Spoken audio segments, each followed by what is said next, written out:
Welcome back, guys. On this video, we're going to be comparing the newest lineup of DJI's drones. We're specifically going to be talking about how we use them to shoot real estate and which of them for our purposes shooting real estate is best, but we're going to cover all the different features and give you an overall recommendation. So first things first, the drones we're going to be comparing are the DJI Mavic Pro 2. We actually went with a smart controller on this one. If you don't get the smart controller, it comes in at $1,600. In the middle here, we have the DJI Mavic Air 2, which depending on if you get the Fly More combo or another kit, comes in at a base price of $799, but can easily run up over $1,000. And that right here is the Mavic Air 2. And then we have the DJI Mini 2, no longer a lineup in the Mavic series. Technically, it's just called the DJI Mini 2. This drone is the cheapest of them all at $449. And those of you guys that know me know that I'm in this business not to spend money on gear. I like to actually make money using the gear I buy. And so one of my considerations that's always above everything else is what is the cheapest thing that we can use to get the job done at the quality level we need. And so I was really excited when DJI announced this drone because in the past they'd launched the Mini before. They had the just standard DJI Mavic Mini, but it didn't have a couple critical features for us. The main critical feature is that it didn't have raw photos, but it also didn't have built-in HDR bracketing. Now we don't use the actual HDR function, but we do use bracketed photos to blend ourselves. And so when they announced this drone, I was super excited, and I initially wanted to do just a review on this, but I knew that a lot of people have, shiny object syndrome, and so they're always gonna go for one of these more expensive drones, even if this was good enough. So in this video specifically, we're gonna run all these drones through a series of the same tests, show you the result, and let you make a decision for yourself. So enough talking, guys, let's go out and do some testing. All right, guys, we're out here and it's time for test one, which is the standard photo test. We're here on the Trinity River. We're gonna shoot one towards downtown with sun behind it, best case scenario for an image, but then we're gonna turn the drones around and shoot directly into the sun, which is, in my opinion, where we'll be able to tell the difference between the drones. Here we go. I think it's so quiet. So quiet. Do you hear that? No, you don't hear that. Is the real? First of all, this is my first time flying this thing. It is dead silent. Like, it's 200 feet directly above us, and can you hear it at all? I can't hear it at all. Just get like a good 0. Okay. All right, done with the Mavic Pro 2. Got photos and video. We're gonna do the same thing with every single drone. So bringing this guy back, and we will get the, what should we take next, Kenny? We'll take the Air 2. That sounds like fun. Oh, those are big birds. This is devastational. I'm gonna see if I can switch to the Air with this and just keep the same controller. Switching, dude, that's so nice you can switch. Well, actually that has no purpose for anyone though. If you're watching this video, you don't need to switch, why would you need 2 drones? Dude, it just savaged its propeller. What the heck? Why did it do that? Let's try it in the grass. Why did it do that? This propeller is the opposite propeller. Just one propeller is incorrect. Okay, got that shot. Oh, it lagged already, dude. Got that shot. So I'm gonna switch over to video, 4K, 30. Okay, switching back into the sun. Successful, Kenny. So it glitched out a little bit, but I don't know if that was just like, it could have happened with the other drones. I don't know if there's some signal interference, but it froze and the other ones didn't. But that is one thing that's supposed to be better about the other ones is definitely the range. When you're shooting like a huge property, it's really annoying when it constantly freezes. It takes way longer to get your shots. Geez, more birds. All of our members say this, but people in populated areas, they come out if they hear a drone. And so that's one of the reasons we like the smaller ones over the old Phantom, but these are all so much quieter. We'll see about the Air 2, but the Mini 2 and the Pro 2 are super quiet. Really love that. What's your bet? Does this take off? Does it take off, Kenny? It does take off, but it's gonna be like a little wobbly. Yeah. Okay, that's kind of, I don't know, because the motors are gonna like counter that, right? So like they might just have to, they should. So we're about to see. Go fly. Oh, look at that. Okay, so we're going to photo mode, AEB, 3 brackets. We're in auto. Oh, that went up so much faster than the other one. Well, that went up fast like the 2 Pro, not the, and there's the bird, so I'm waiting. Okay. All right, switching to video. That's it? That's silent. Okay, coming back. See if I can do it. Almost.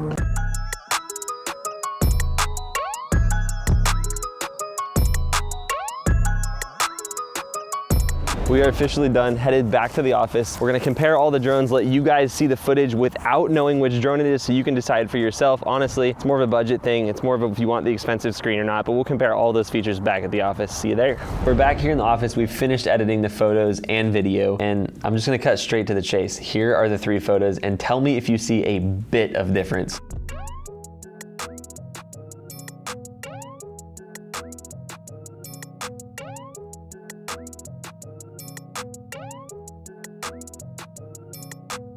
Yeah, if you start to zoom in, maybe you can see some things, but the more I zoomed in and the more I edited, the more I realized that I think the way the photos look was a lot more about how I edited that specific photo than it was specifically what I got from the drone. So maybe I'd have some issues with sharpness, I'd add a little sharpening, or maybe I'd have some issues where there was too much noise, I'd add a little bit of luminance, and I can get all these photos with about the same amount of work to look pretty much the same good in a well-lit photo. This photo is facing away from the sun, so it's well-lit. And now here are the photos that are backlit, meaning the sun is basically at the top of the frame shining into the lens. And you can see this is where things start to fall apart a little bit. Now, no matter what camera you're using, it doesn't matter if you had a $150,000 camera or a $50 camera, backlit is never good in this case. And this to me is where you can really start to see the difference between the drones, but not as big of a difference as you'd think. And so with the photos labeled here, now you can see which photo is which. And now that you can see which photo is which, you could start to see that, you know, the Mini 2 definitely was the worst when it was backlit. You can see here that the colors aren't great. There's a lot more kind of like weird lens flary blurriness, especially like around the parking garage, the top of the parking garage in the building. You can see it's just a lot sharper in the Mavic 2 Pro and the Mavic Air 2. Now, what I would say, and this is kind of the same if you really scrutinize the well-lit images, but the Mavic 2 Pro and the Mavic Air 2 are very, very similar. It's actually really hard to tell a difference. And when I was editing these, I actually thought the Mavic Air 2 photos came in better than the Mavic 2 Pro photos. So in my opinion, really not a difference here, and definitely not a double the price difference. The Mavic Air 2 is literally half of the price of the 2 Pro. So when it comes to photos, in our specific way we take photos, which is by using 3 brackets and blending those in Photomatix, there's not a difference at all. And so my recommendation on photos, because of photo quality specifically, is to go with the Mavic Air 2. The Mini is a great option. I think you can take really good photos. You just can notice a difference, and so if you can spare that $350, I would definitely go with the Air 2. And the other benefit of the Air 2, which we'll talk about here in a second, is it has better battery life. So moving on to the video shots, here is the first correctly lit Mavic Pro 2 shot.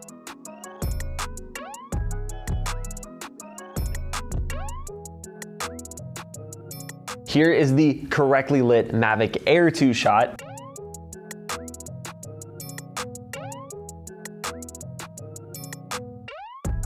And here is the correctly lit Mini 2 shot.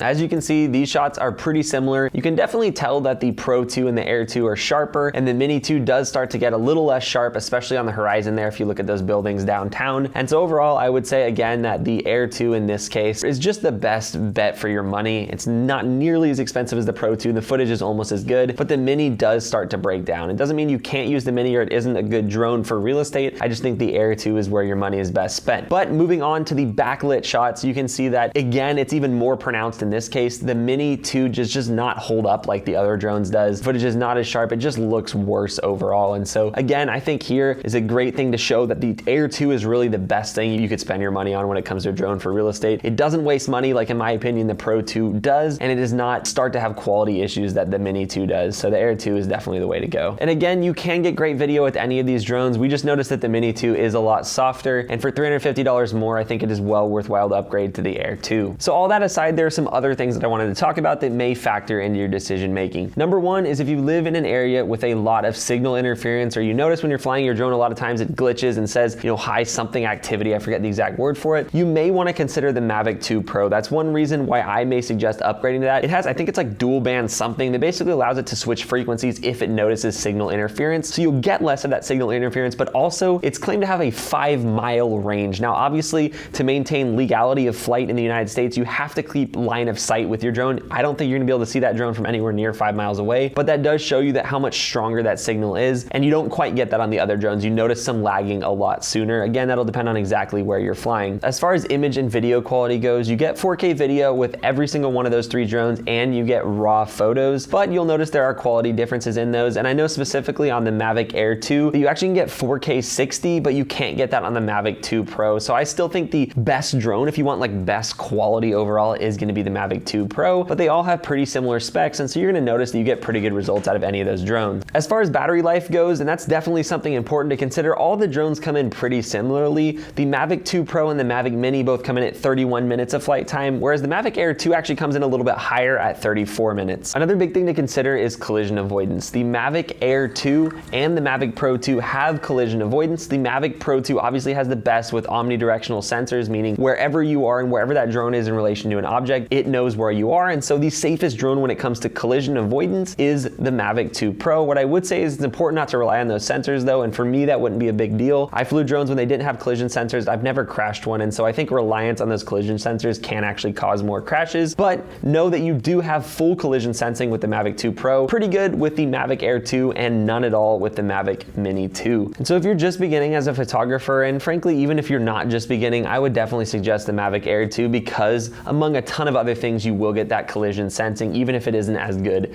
as the Mavic 2 Pro. Now moving on to sound, which may not seem like a big consideration, but if you've shot real estate for any length of time, you know that the louder your drone, the more people come out of their house and wonder what you're doing. 9 times out of 10, these people are really friendly and just curious as to what the noise is, but sometimes you get that person that thinks you're spying on them, so it's nice to have a quiet drone. And frankly, I am so shocked at how quiet all 3 drones were. When I started flying drones, I flew the Phantom 3 and Phantom 4. Those things sound like an absolute beehive, and so a lot of people come out. The Mavic 2 Pro, when we were dropping the drone down to get back to us, you could hear it, but when we stopped in a hover, it was dead silent. I could not even hear it from about 50 feet away. So all of the drones are really quiet, but frankly, in my mind, the Mavic 2 Pro seemed the most quiet. That's kind of anecdotal, and maybe it was just because it's the biggest, and so I thought it would be the loudest, but it wasn't. But overall, all of the drones are very, very quiet. And as far as wind resistance goes, all of the drones are rated about the same. Obviously, the Mavic 2 Pro is a lot stronger, but it has a lot more body that wind can affect, whereas the Mini is not as strong, but it's much smaller, so the wind doesn't affect it as badly. So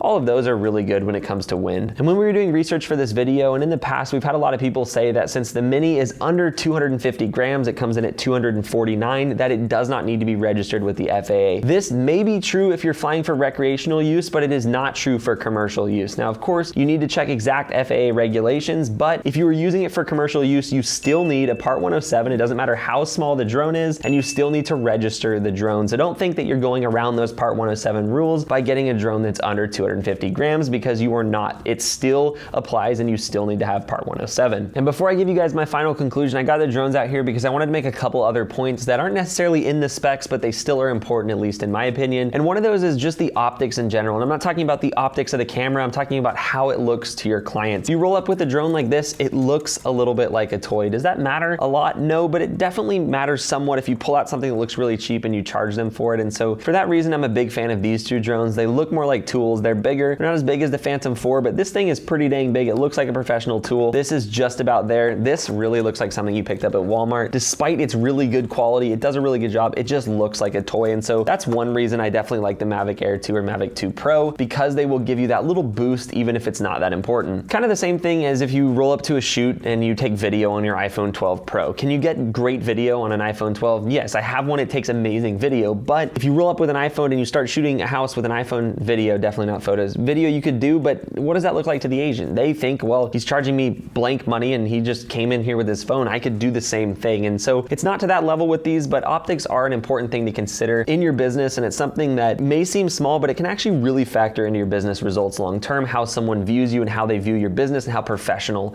you look. So to conclude this video, I'm sure you know what I'm gonna say, but overall the winner to me is definitely the Mavic Air 2. This is what we're gonna be outfitting our employees with at my company, Norman & Young, and I think it is an absolutely amazing drone. It's much better than the Mavic Air first generation. It addresses a lot of the issues, and it is an overall fantastic drone. And it has just the best thing to me is the price point is amazing, and it is not really noticeably different from a twice as expensive drone. So if you like expensive toys and you like all the features and you like the expensive screen you can get with the Mavic 2, go for it. But from an efficiency standpoint, from just a business standpoint in general, the Mavic Air 2 is our recommendation. Now, this doesn't mean you can't use the Mavic Mini 2. I think it is an absolutely great drone. For $449, that is ridiculous. That's so cheap. So if you're just getting started and you're on a budget, you'll be able to make way with the Mavic 2, but I would say that long term, you're gonna wanna go with the Mavic Air 2. That's all for this video, guys, and I'll see you in the next one. Just kidding. I'm just kidding.